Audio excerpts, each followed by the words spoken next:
Welcome to the Queer Spirit Podcast. I'm your host, Nick Venegoni.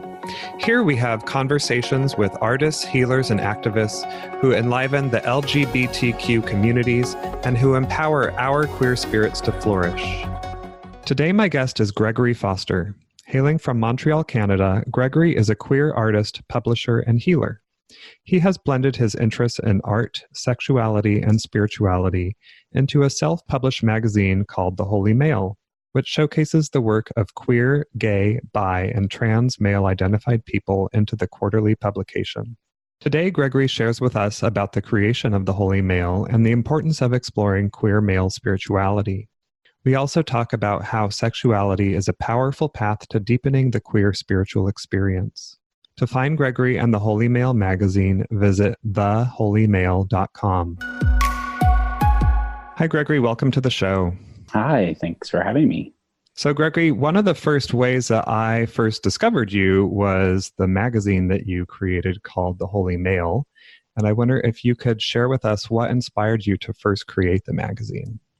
I actually started the magazine in Montreal. I had been accepted to a program there that was being offered by the government to help people who felt like they might be better suited to be doing kind of an artistic practice as a form of work rather than kind of working in the traditional working system, I guess. And I initially wanted to write a book or write a novel for myself and was trying to think of how I would communicate all these things that I've been interested in my whole life, which are sexuality, spirituality, and of course, art as well.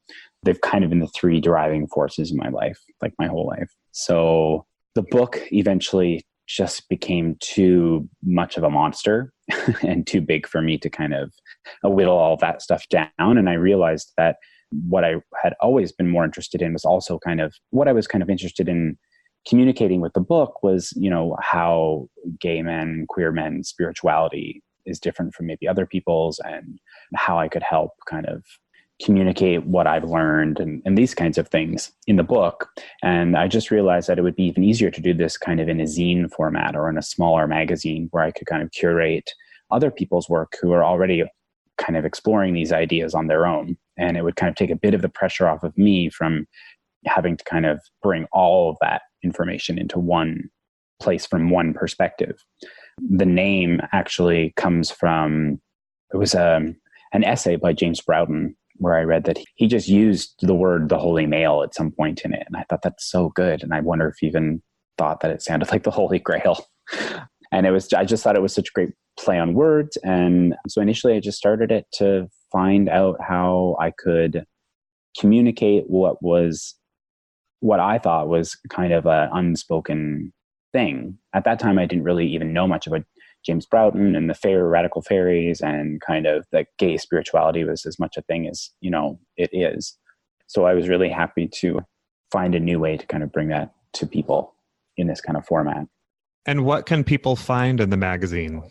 So it's quarterly publication 4 times a year. We are usually focused on trying to get the perspective of gay, queer, bi, trans, male identifying people who are interested in artistic practice, how their sexuality affects their art, or maybe even their spirituality, not one or the other. It's not exclusive. You find lots of articles, some written by people from the past that are rewritten or republished, some that are current. You can find things like rituals that people have done, or just like kind of a dirty story about something that's happened to them in the past that they thought was sexy and it kind of affected them in whatever way. And there's, of course, lots of art. So we've got lots of illustrations and photography and things like that in the magazine. The magazine is all in black and white as well. That was kind of initially it was just for money because I didn't have a lot of money starting off, but now it's become kind of a stylistic choice. I did try to take the magazine online at one point and tried to do a lot of color and make it brighter and maybe quote unquote more like appealing to a larger audience. But I found that just kind of took away from the substance of what it was that I was trying to communicate, which was just about, you know, the spirituality of gay men. And so, yeah, articles, art, reflections, and poetry. I'm kind of very open to whatever's in it. We've got some interviews as well with different thinkers and artists and people. I'm kind of, like I said, open to whatever anybody wants to have in it. If people send me an idea, I'm always open to having new things in the magazine. Mm-hmm.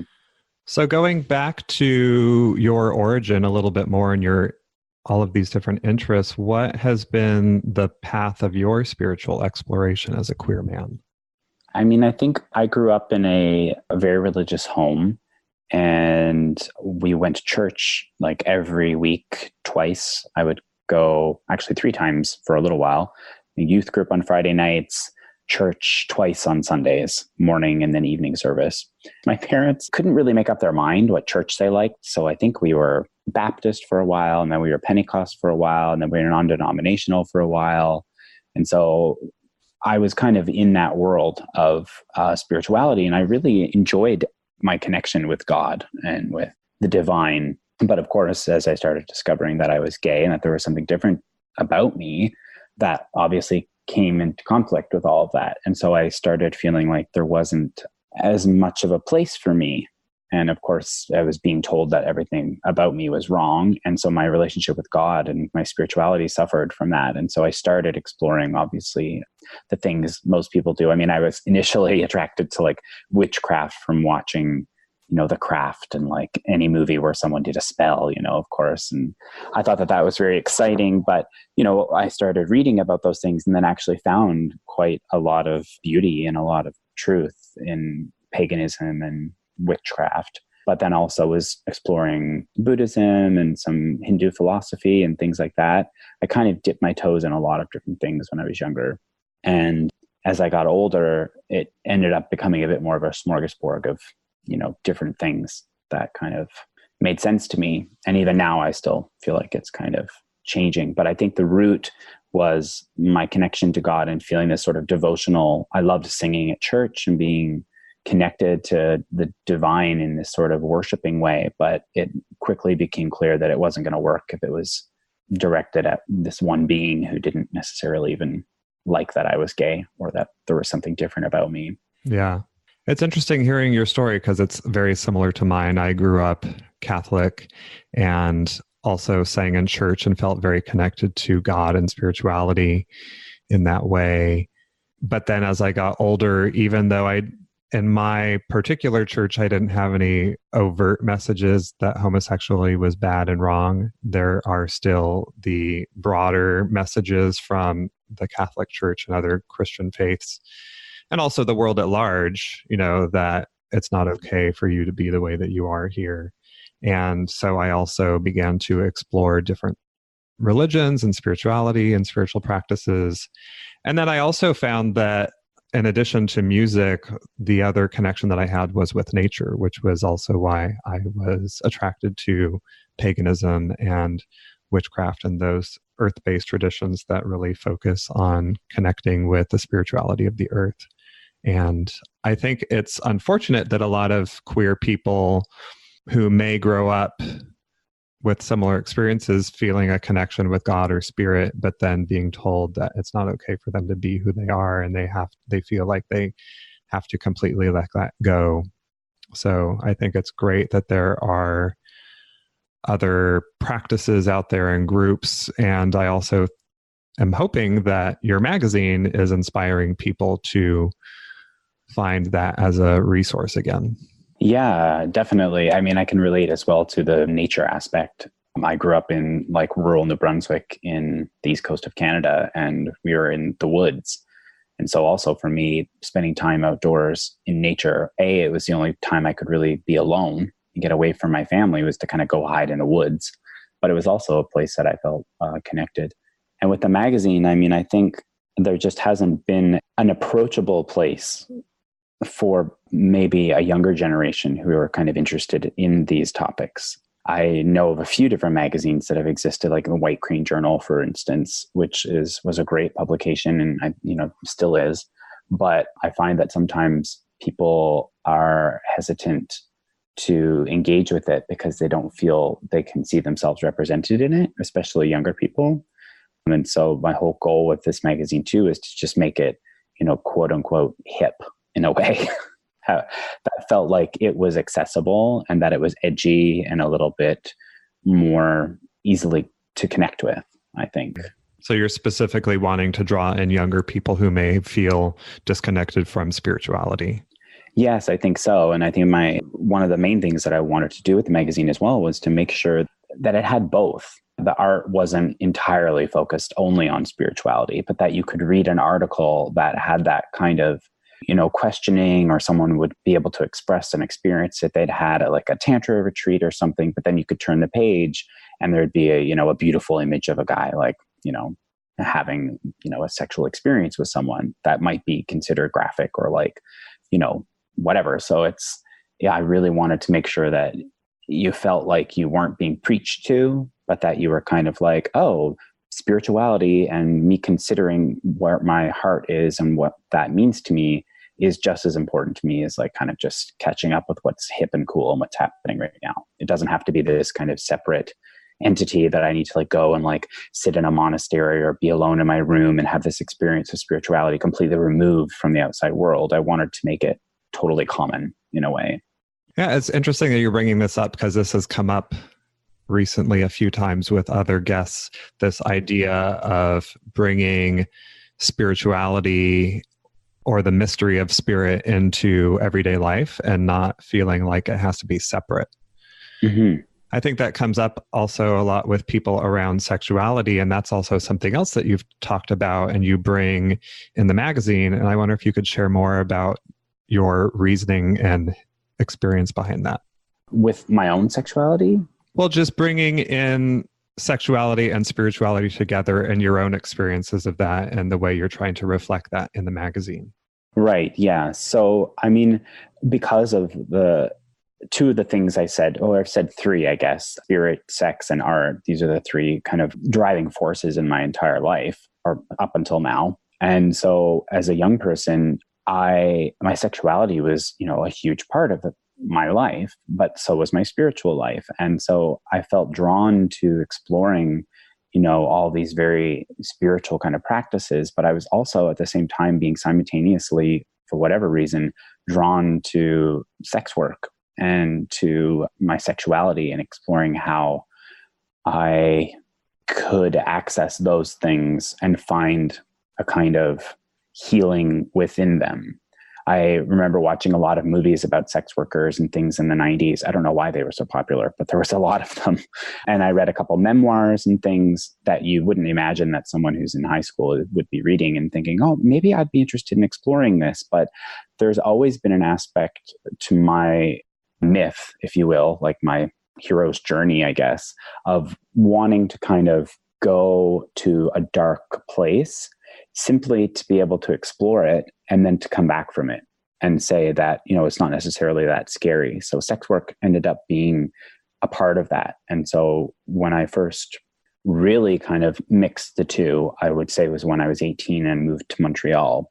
And I had lived alone away from home before that, but never kind of in this way where I was completely alone in a completely new city with no friends and no connections whatsoever, but had found myself being offered a job as an online cam model doing camming.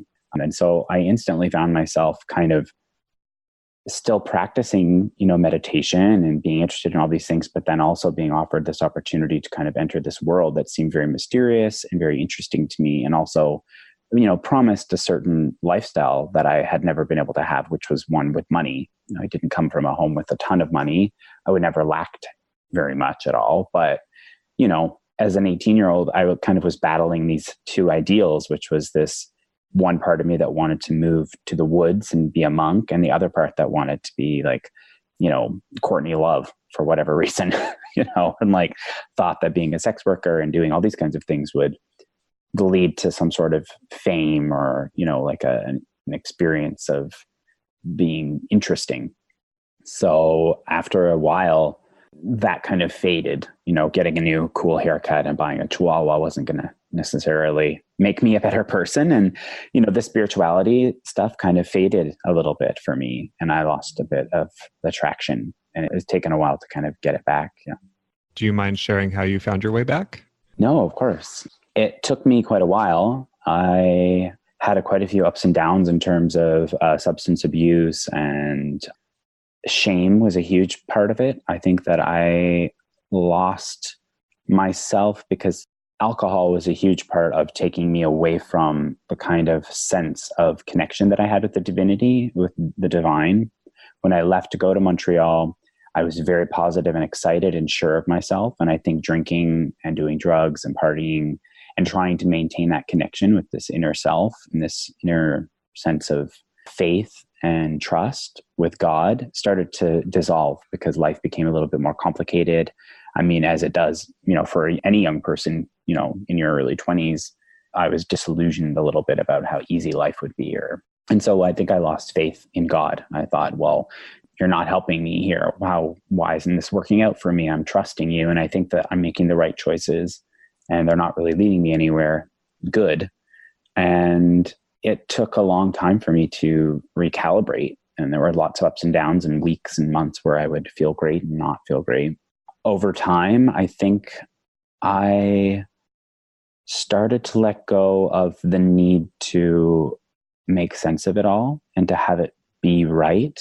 The shame was a huge part of that. There was a lot of guilt and feeling dirty for things that I'd done and that had happened to me in my past. And so there was a lot of self-healing that had to happen where I had to go back in and start making sure that I remembered my divinity and remembered that there's no such thing as you can't separate from that inner beauty and inner perfection that doesn't ever dwindle or become tainted by our actions or anything that's ever happened to us. So the more I started practicing those things, and that was, I think I'd started reading a lot of Ram Dass and become a lot more interested in like Eastern mysticism around that time. And that really helped me kind of remove myself from this idea that I had to be so attached to my story and my life and everything that had happened to me in the past, and that I could let go of that and just be present and be here now. So one of the big moments for me was when a friend of mine, I was still being a sex worker, and he had asked me, he worked at a university, and he asked me if I would come and speak to his class. He was doing an intro to sexuality class. And he said that he wanted to have the perspective of a sex worker come in and talk about their life.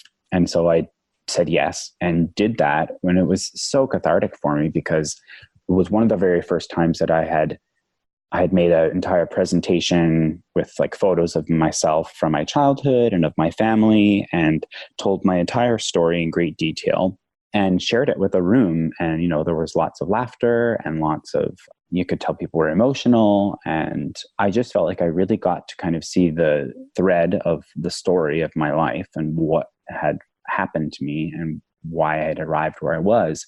And sharing that with a classroom full of 200 people really helped me recognize that I wasn't going to die if people found out about the things that had happened to me. Because, a lot of people I knew that I had done sex work, but actually sharing it on that kind of level really kind of amped it up in a way. Yeah, it's really vulnerable to share something like that in a big group of strangers. Mm-hmm. Certainly. And I mean, even doing it now, every time I do it, it's a bit of feels like a risk, but it also feels like a way to kind of actualize and practice what I've been talking about earlier about being able to go to this sort of darker place and come back with information. Because my experience as a sex worker was never one of, desolation and, it wasn't the darkest time in my life and there weren't like horrific things that happened to me. I think I have I had a very good experience, all things considered. So that being said, I don't think that everyone should jump into it to try to find themselves. It just happened to be my path, which I seemed to almost not have a say in. Like I just kind of knew that I was going to end up going through these kinds of things and that this would be what I would have to talk about and find myself through. And why do you think queer male spirituality is important today? This very moment, I think it's important for queer men because I think that we have a breadth of experience that a lot of other people don't have, and being able to communicate that experience, especially through vulnerability and especially through processing shame and releasing shame.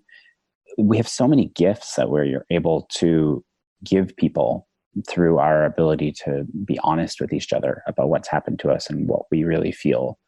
And I feel that a lot of queer men and gay men feel as you said earlier, a sense of betrayal from the spiritual realm and these kinds of practices, because they feel like, well, there's something there for me. But I think that there's so much that we're able to connect to and to work through if we're able to kind of put down our shields a little bit and stop trying to be so perfect. Perfectionism in the gay community is like a poison, I think. There's this idea that we have to kind of show everyone that we're good and that there's nothing to look at here in a way, and that I'm fine, don't worry about me, I'm going to be perfect, and, try to gloss all of this over. And being spiritual makes you kind of, or not being spiritual, but looking inward and practicing the kind of practices of questioning and finding out what's really happening. It can be ugly and it can be difficult and it doesn't look good. And sometimes you might have to be angry. And I think that a lot of gay people are suffocating with anger because they're not able to express the pain that they had to go through as children by trying to stifle all of that anger and misunderstanding and not knowing why they're in the position that they're in. Yeah, we had to spend so much time and energy trying to hide our true selves and just blend in order to feel safe and accepted and loved.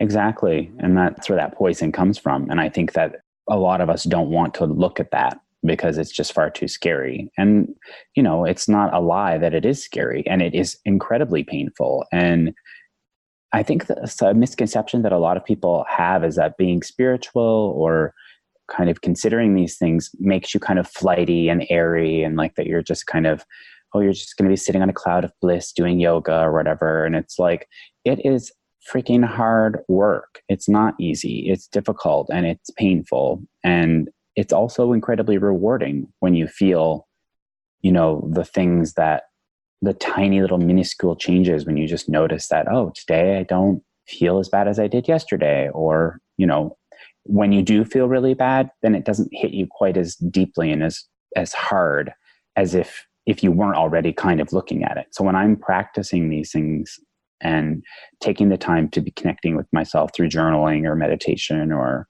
whatever it is that works for me, then it makes all those moments just a little bit easier to kind of process. It doesn't mean that they don't happen, but it certainly means that the awareness around them is a lot more palatable, I guess, or just like you can be present. Do you have any particular spiritual practices you're focusing on or working on right now? I actually don't. This is kind of what has been a bit of my journey also over the past little while, is to kind of stop getting so attached to having a particular practice. I love writing. I love journaling. That had always been kind of a huge thing for me. But when I was younger, journaling was always me like doing a lot of cutting and pasting and drawing and then writing. And, it looked very colorful. And then over the years, it became very just me writing. And then I stopped writing at all in journals for quite a while. And at present, I'm, I'll write in one when it's around me, but it's not a daily practice. And so I sometimes get upset with myself for not having a daily sit down meditation practice or a daily journaling practice. But the practice that I'm finding is working for me is the self-love that I give myself for just even being aware that I'm not doing those things, and that that's okay, and that I don't have to be upset with myself, and that I don't have to hold myself up to such a high standard all the time. Because there's this feeling, and especially with me, that I had an obligation to kind of bring all this information to people and to kind of communicate it all to everyone and to kind of make a change and be spectacular. And I think that falls into that perfectionism idea. I don't have to be that. And I don't have to change the world. I don't have to inspire everyone. If I do, that's amazing and wonderful, but it's not my responsibility, and it's not the thing that makes me who I am. So letting go of kind of the desire and the need to be or to do things perfectly. I always have this feeling like, okay, I should be up at 6 and I should be meditating, but actually, no, not 6. I should be up at 4 because I read somewhere that being up at 4 is the quietest hour. And like, then if I was up at 4, then I can do yoga at 6. And then I have my smoothie and this and that or whatever. And like, it's this kind of idea of who would I be if I could be my perfect version of myself? And every day I have to kind of take a step back and be like, you might not ever be that perfect version. Life, I think Alanis Morissette has this quote where she says something like, I've been running my whole life for a chance to reach a finish line, not ever realizing the beauty in not finishing or whatever, or something like this. But I think she's just basically saying that, like, we don't have to be complete. We'll never be complete in that kind of way. And so this striving and this desire to be perfect or to get it all in one perfect day, it's not going to happen. Of course, we should still try and do our best to be like good people and grow.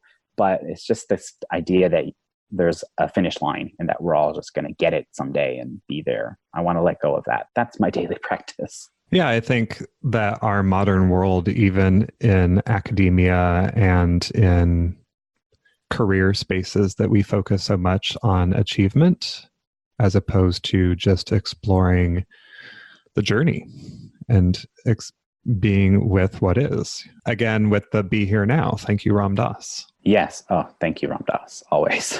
I mean, yeah, I don't want to strive anymore in that kind of way. I am much more interested in being an example of someone who is authentic and honest every day about where they are, rather than trying to project or pretend that I'm something that I'm not, just simply to kind of like show that I've reached some level of understanding or something. I would rather be honest and say, I don't have a clue what's happening and I'm very confused and frustrated, rather than say, well, no, all is well and da-da-da. Well, because it is ultimately all well. I do believe that, and I have faith in that as well. But I think that there's, it's always a thin line that you're walking with those kinds of beliefs. Mm-hmm. So, Gregory, can you share with us a person, practice, or experience that has supported your queer spirit to flourish? I would say that a person or practice that has helped me and my spirituality flourish, I would say that it's a group of people, and I would say that it is my gay elders. I would say that it's older gay men, some of who I meet through sex work and the work that I do with healing touch and with spending time with people who are older than me, some who are very aware of their own spirituality. I mean, there's lots of people like James Broughton, people like Toby Johnson. There's lots of authors and people who I really admire. But I think that there is a beautiful, beautiful truth in being able to see folks who are further along from us, and then being able to see them as people as my age. It's a practice that I do basically. As I see people who are older than me, I tend to see them, I imagine them when they were younger. And I imagine the journey that they've gone on and the experiences that they've had that have brought them to where they are. And that tends to help me connect with them in a way that I feel is really, really healing, because it doesn't kind of separate us. And it helps me be able to be open to what they're saying.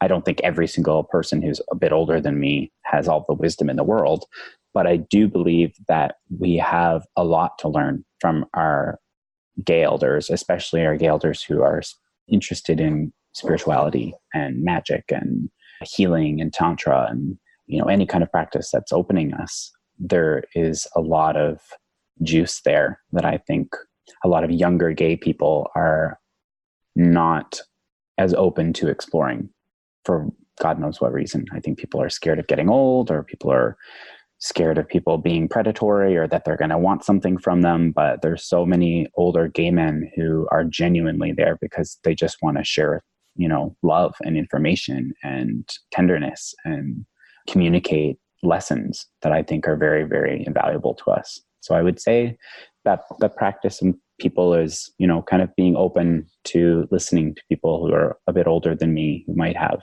wisdom that they can impart.